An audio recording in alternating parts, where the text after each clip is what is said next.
to the BSP. The last hearing I asked, has this affected OFWs? Tumaas na ba yung cost nila? Let me add another question. No? Not only in terms of cost, but may delay na ba? Nahihirapan ba yung OFWs to transact with money remittance operators, to transact with banks, para magpadala ng pera sa Pilipinas? Tumaas ba yung cost nila? Natatagalan ba? May delay na ba? Nahihirapan ba sila? Nabawasan ba yung banko that they can deal with? Nabawasan ba yung remittance companies that they can deal with? Tinamaan na ba sila, so to speak? Oh. First question, yes. Mr. Chairman, on that point, my response then was, if we are going to directly attribute to this one right away, we are still monitoring that situation. But I explained that even before this happened, Mr. Chairman, we were already observing some closures of accounts of correspondent banks, which has... But not because of this. Not necessarily because of this. So not because of our AMLA law. Well, Mr. Chairman, I think the way to appreciate that is these accounts were being closed down by some banks overseas, mainly because of their business assessment regarding the AMLA risk in the country. And for that, they consider... When you say the AMLA risk in the country because our AMLA law is insufficient? That is part of their... and when you say correspondent banks, are you talking about foreign banks? Yes, Mr. Chairman. Not the local banks? Not the local banks, Mr. Chairman. Oh. So because... So it could either be of two things, di ba? They want the business for themselves.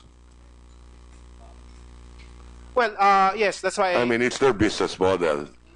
Ayaw nilang to deal with our own banks. Pinahihirapan nila yung bangko natin para yung negosyo mapunta sa kanila. That's one. Or two, if it's AMLA, because, you know, we can all see the threat of terrorism globally. So timing kasi ngayon eh. You have all these problems on terrorism in Europe. Diba? That's right, Mr. Chairman. So these are possibilities. Correct. That's why... but nothing related to this incident yet. I don't think I'll be able to make that strong conclusion at this point, Correct. Mr. Chairman. No, because you said, my question is about this incident. May naramdaman na kayo. And your reply was, prior pa lang, meron na kami. Yes, Mr. Chairman. Sige. Let's leave it at that at the moment. Okay? So that's one. Two, what about, so we discussed OFWs. What about the difficulties of our banks right now with regard to regular transactions, not necessarily OFW? Are they experiencing difficulty because of this issue? Muna, let's start with that. Mr. Chairman, we do not see that Walang at this ganon. time.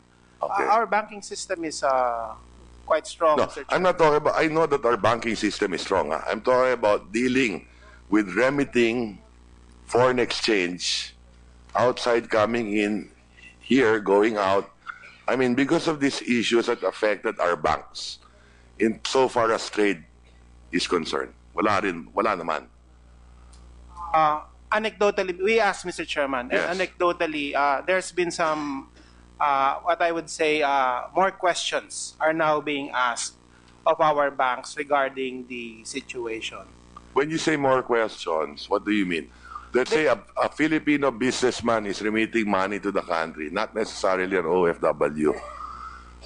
Does he have to fill up more forms? No, Is there delays? Are costs higher? Wala naman.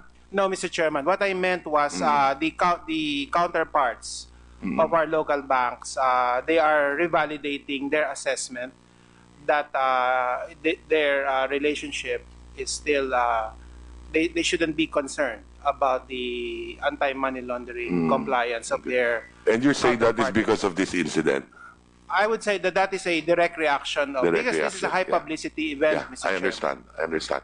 And then prior to this, I've heard of complaints among our banks, and not necessarily because of the law, but the international regime in place today. Is that true?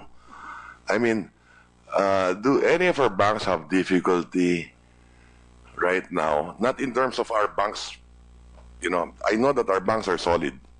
Okay? I'm talking about in transacting with other foreign banks, may konti bang problema in that sense na mas maraming paperwork, mas maraming delays, or something to that effect? Wala naman.